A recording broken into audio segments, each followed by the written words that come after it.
Hi guys, कैसे हैं आप सब। उम्मीदें अच्छे होंगे। चलिए बिना देरी किए शुरू करते हैं कहानी का आज का एपिसोड। कुछ देर बाद रोहन और अनन्या फिर से अपनी गाड़ी में बैठे हुए थे। इस वक्त रोहन गाड़ी नहीं चल रहा था, ड्राइवर को उसने बुला लिया था। रोहन और अनन्या कार की पिछली सीट पर बैठे हुए थे। अनन्या का सर रोहन के कंधे पर था। अनन्या चुपचाप रोहन के कंधे पर अपना सर रखकर किसी सोच में घूम थी। रोहन ने प्यार से उसके माथे को चूमते हुए कहा, क्या हुआ तुम्हें अनन्या। अनन्या ने रोहन की बाजू को कस के पकड़ता हुए कहा, कुछ नहीं, बस मैं जितनी जल्दी हो सके उतनी जल्दी अपने नाम के साथ तुम्हारा नाम जुड़ते हुए देखना चाहती हूँ, तुम्हारी पत्नी बनना चाहती हूँ। अनन्या की बात पर रोहन ने प्यार से उसे चूमते हुए कहा, मैं भी इस दिन का सालों से इंतजार कर रहा हूँ। जब से प्यार का मतलब भी नहीं पता था तब से सिर्फ तुम्हें चाहा है। हमेशा यही चाह है कि तुम मेरी बाहों में मेरी बीवी की तरह रहो। अनन्या ने रोहन की तरफ देखा और कहा, शादी के बाद सब कुछ ठीक हो जाएगा ना रोहन। रोहन ने अनन्या की तरफ देखा जिसकी आंखों में चिंता नजर आ रही थी। उसने आगे बढ़कर अनन्या के होठों को प्यार से चूमते हुए कहा, तुम क्यों चिंता कर रही हो। जब तक मैं तुम्हारे साथ हूँ कभी कुछ गलत नहीं होने दूंगा। और वैसे भी मम्मा को तो एक बहू की जरूरत ही थी, क्योंकि प्रिंसेस तो अब हमारे साथ रहती नहीं। हमारे घर में सब है सिवाय एक बेटी के, जो कि तुम्हारे खड़ूस भाई मेरी प्रिंसेस को हमारे साथ रहने नहीं देते, जिस वजह से हम लोगों को उसकी कितनी कमी महसूस होती है उसकी। इसलिए मम्मा तो जितनी जल्दी हो सके हमारी शादी कराने की तैयारी में थी। अब सबसे पहले कार्तिक भाई की बारी थी, पर अगर वह देरी कर रहे हैं तो क्यों ना मैं ही उन्हें जल्दी से एक प्यारी सी बहू दे दूं।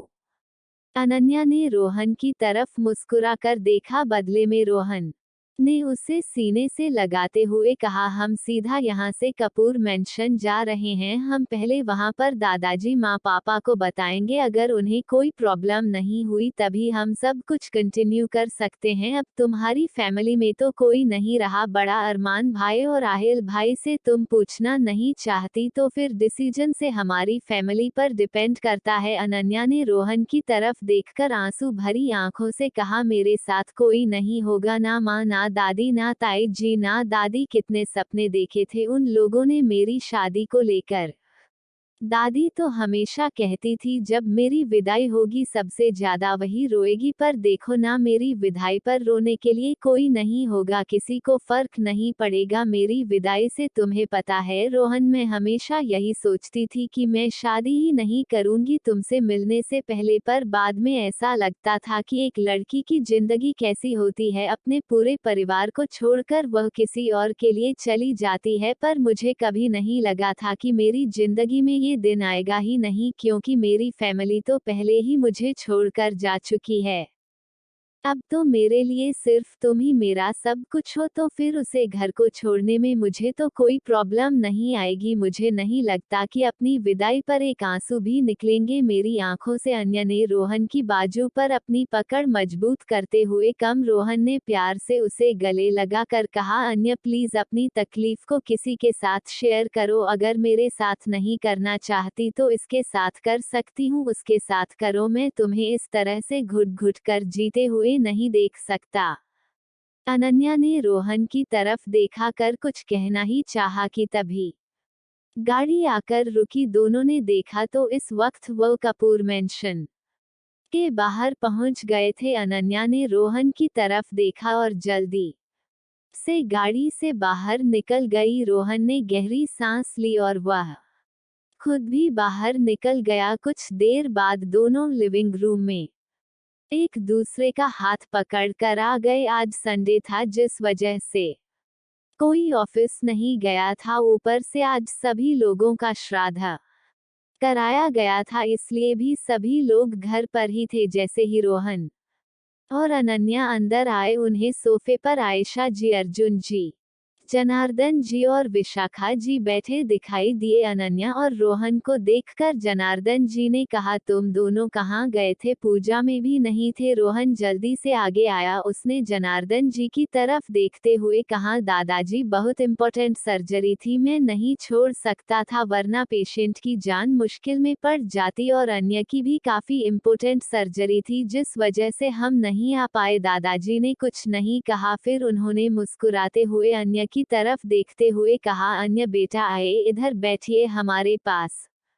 अनन्या भी मुस्कुराते हुए जनार्दन जी और विशाखा जी के पास आकर बैठ गई। विशाखा जी ने प्यार से अनन्या के माथे पर हाथ फेरते हुए कहा, काफी दुबली पतली हो गई है आप, पिछले 1 साल से खुद का ध्यान क्यों नहीं रखती? देखिए तो जरा, हमेशा रौनक रहने वाले चेहरे पर आज उदासी छाई हुई है बेटा।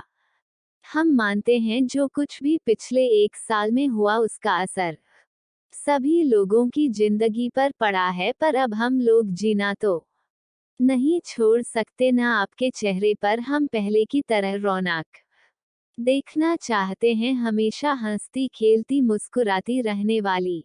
हमारी बच्ची बिल्कुल चुप चुप सी हो गई है आपको ऐसे देखकर, हमें अच्छा नहीं लगता बेटा। विशाखा जी की बात सुनकर अनन्या ने आंसू भरी आंखों से उनकी तरफ देखा। अनन्या की आंखों में आंसू देखकर विशाखा जी ने उसे सीने से लगाते हुए कहा, हमने कहा ना, हमें आपको पहले की तरह खुश देखना है।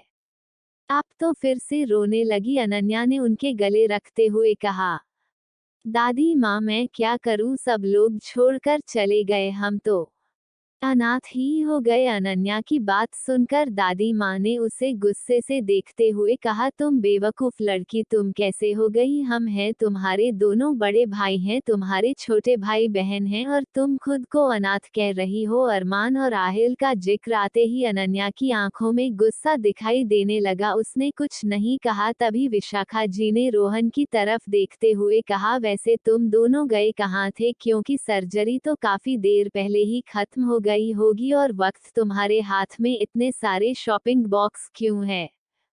रोहन ने गहरी सांस ली और अपने हाथ में पड़े शॉपिंग बैग्स को साइड में रखा और घुटनों के बाल सीधा विशाखा जी के सामने बैठ गया। उसने विशाखा जी की तरफ देखा जिन्होंने अभी भी अन्य को सीने से लगाया हुआ था। उसने विशाखा जी के एक हाथ को पकड़ा और उनकी तरफ देखते हुए कहा, दादी माँ, मुझे आप दोनों से कुछ कहना था। इतना कहकर उसने बगल में बैठे जनार्दन जी की तरफ भी देखा। जनार्दन जी ने कहा, बोल, क्या कहना है तुझे? रोहन ने एक नजर अन्य की तरफ देखा जो आंसू भरी आंखों से उसे ही देख रही थी। रोहन ने मुस्कुराते हुए कहा, मैं और अन्य एंगेजमेंट करना चाहते हैं और जितनी जल्दी हो सके हम शादी भी करना चाहते हैं। रोहन ने बड़ी सी मुस्कुराहट के साथ सभी लोगों की तरफ देखते हुए कहा। वही उसकी बात सुनकर कपूर फैमिली के लोग एक पल के लिए चुप हो गए। तभी अचानक से जनार्दन जी ने कहा, तुझे इतनी जल्दी क्यों पड़ी है शादी करने की? अभी तो कार्तिक की भी शादी नहीं हुई। अरमान आहिल तीनों तुमसे बड़े हैं और तुम्हें पहले शादी करनी है। रोहन ने मुंह बनाते हुए कहा, दादाजी उन तीनों को बिजनेस के अलावा कुछ नहीं आता, और अगर वह लोग 5 साल तक शादी नहीं करेंगे तो मैं थोड़ी कुंवारा रहूंगा। मुझे शादी करनी है और अन्य अभी जल्दी शादी करना चाहती है, प्लीज दादाजी। रोहन ने रिक्वेस्ट भरी आवाज में कहा। रोहन की बात सुनकर जनार्दन जी ने अनन्या की तरफ देखा जो आंसू भरी आंखों से उनके जवाब का इंतजार कर रही थी।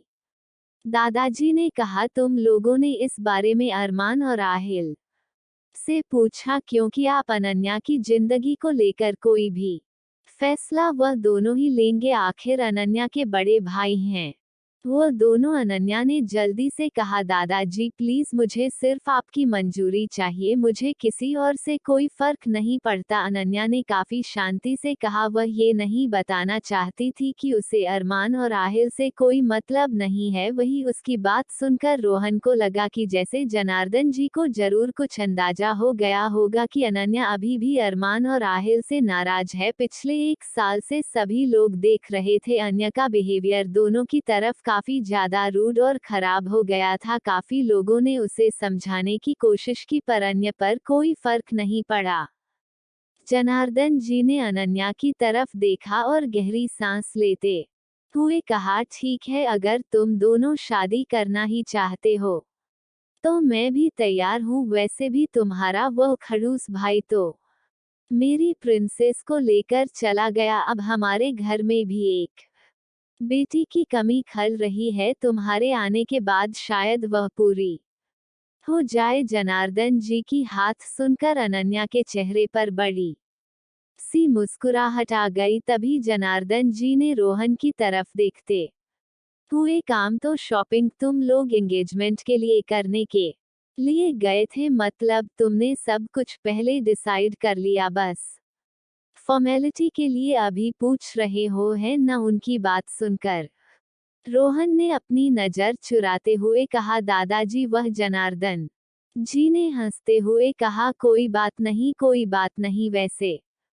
कब करना चाहते हो तुम दोनों एंगेजमेंट? रोहन ने बड़ी सी मुस्कुराहट के साथ कहा, दादाजी कल। उसकी बात सुनकर आयशा जी ने गुस्से से कहा, रोहन तुम पागल हो गए हो? तुम इस तरह से एक दिन पहले हमें बता रहे हो कि तुम्हें एंगेजमेंट करनी है। कम से कम 1 हफ्ते पहले तो बता देते। ना कोई तैयारी की, ना किसी मेहमान को बुलाया, ऐसे कैसे एक दिन में इंतजाम होगा? आयशा जी ने चिंता करते हुए कहा। रोहन ने मुस्कुराते हुए कहा, आप चिंता मत कीजिए माँ, सब कुछ हो जाएगा और हम काफी सिंपल तरीके से एंगेजमेंट करना चाहते हैं, जिसमें सिर्फ और कुछ इम्पोर्टेंट का इंतजाम कर दूंगा। और मैंने पहले ही इवेंट मैनेजर कांटेक्ट कर लिया था, तैयारी भी बिल्कुल ठीक से हो जाएगी। आप बस खुश हो जाए, क्योंकि बहुत जल्दी आपकी बहू को मैं घर लेकर आने वाला हूँ। रोहन ने मुस्कुराते हुए कहा। रोहन की बात सुनकर आयशा जी थोड़ी शांत हो गई। उन्होंने अनन्या की तरफ देखा, जिसके चेहरे पर एंगेजमेंट की बात सुनकर मुस्कुराहट थी। उन्होंने कई दिनों बाद इस तरह से खुश देखा था, इसलिए उन्हें रोहन और अनन्या की एंगेजमेंट का डिसीजन सही लगा। पिछले 1 साल से किसी की भी लाइफ में खुशियां नहीं आई थी और अब शायद इन दोनों की नई जिंदगी की शुरुआत से ही सही सब लोग पुराने जख्मों को भूल जाए, ऐसा जी को लग रहा था। कुछ देर बाद अन्या और रोहन ऊपर रोहन के कमरे में चले गए।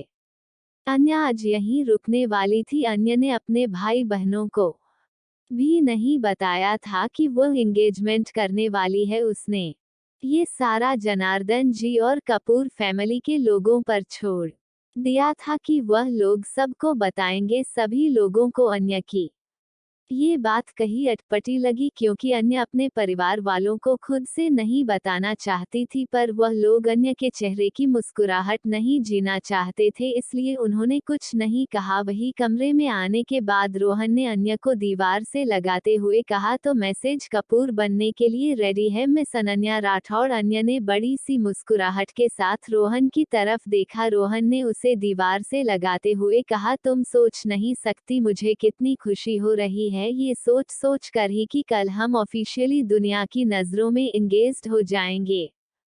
रोहन की बात सुनकर अन्य ने मुस्कुराते हुए कहा, मैं भी। रोहन ने अन्य को सीने से लगाते हुए कहा, तुम सोच नहीं सकती अन्य मैं कितना ज्यादा एक्साइटेड हूँ हमारी जिंदगी की नई शुरुआत करने के लिए, जिसमें हम हमेशा साथ रहेंगे।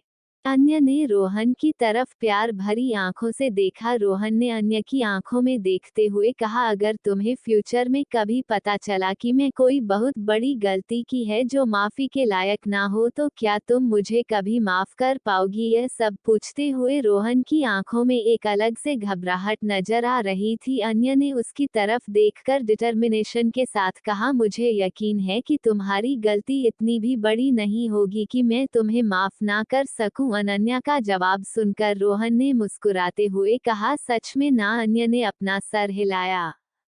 अनन्या की हाँ सुनकर रोहन ने झटके से उसके होठों पर अपने होंठ रख और उसे किस करने लगा। अन्य ने भी अपनी दोनों बहन उसके गले में डाल दी। रोहन किस करते हुए उसे बेड ले आया।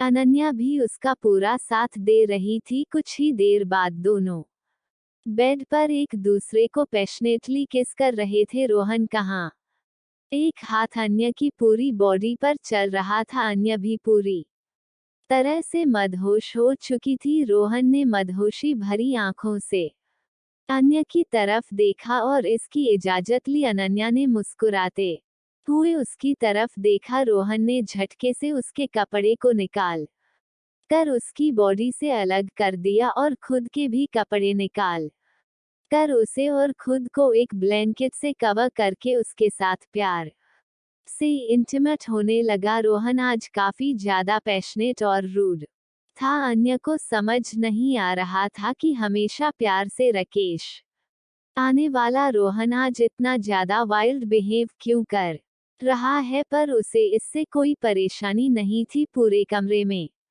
अन्य के तेज सिसकियां सुनाई दे रही, जिससे रोहन और ज्यादा वाइल्ड बिहेव कर रहा था। अनन्या ने रोहन की तरफ देखा, जिसकी आंखों में एक अलग ही जुनूनियत नजर आ रही थी। उसने थकी हुई आवाज में कहा, मैं थक गई। रोहन में उसके होठों पर किस करते हुए कहा, सॉरी जान, पर आज मैं खुद को कंट्रोल नहीं कर पा रहा हूँ, बस थोड़ी देर। इतना कहकर रोहन ने फिर से अनन्या को प्यार करना शुरू कर दिया। उसकी आंखों के सामने बार बार वह मॉल वाली लड़की ही दिखाई दे रही थी। रोहन ने मन ही मन कहा, चाहे कुछ भी क्यों ना हो जाए, मेरी जान हमेशा मेरी ही रहेगी। मैं किसी भी कीमत पर उसे खुद से दूर नहीं जाने दूंगा। मेरी एक गलती मुझसे मेरा सब कुछ नहीं छीन सकती। तुम्हें हमारी लाइफ से जाना ही होगा। इतना कहकर रोहन ने अपनी स्पीड बढ़ा दी। बेचारी अनन्या की हालत अब खराब होने लगी थी।